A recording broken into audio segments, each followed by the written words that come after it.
Sungguh aneh perilaku COVID di negeri kita.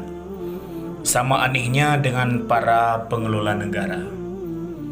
Ia mendatangi masjid tapi tidak datang ke tempat ibadah lain.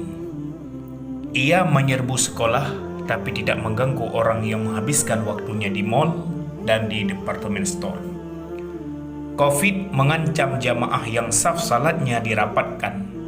Meski durasi salat hanya sebentar, tapi ia tak peduli pada penumpang di kereta yang berdesak-desakan. COVID marah pada majelis taklim.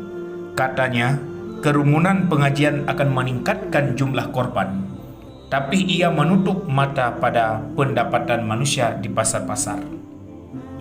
COVID tak suka pada pedagang kecil. Ia suka membubarkan penjual makanan yang hanya buka beberapa jam saja, dari sore sampai menjelang malam.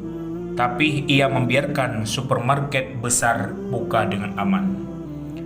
COVID menutup rute ke Mekah dan Madinah. Ia tak rida pada kegiatan umrah dan haji. Tapi secara terang-terangan ia membuka penerbangan ke Wuhan. Mungkin ia hanya mau loyal pada tempat kelahirannya. COVID murka pada tradisi mudik. Katanya dalam mudik ada silaturahim. Dalam silaturahim ada salam-salaman. Tapi anehnya, ia mendukung manusia datang ke tempat-tempat wisata. Hari ini, COVID menakut-nakuti orang yang ingin pulang kampung untuk bersua dengan ibu bapaknya. Katanya hal itu bisa membunuh orang tua. Tapi kenapa ia tak menakut-nakuti orang yang berkumpul di tempat hiburan?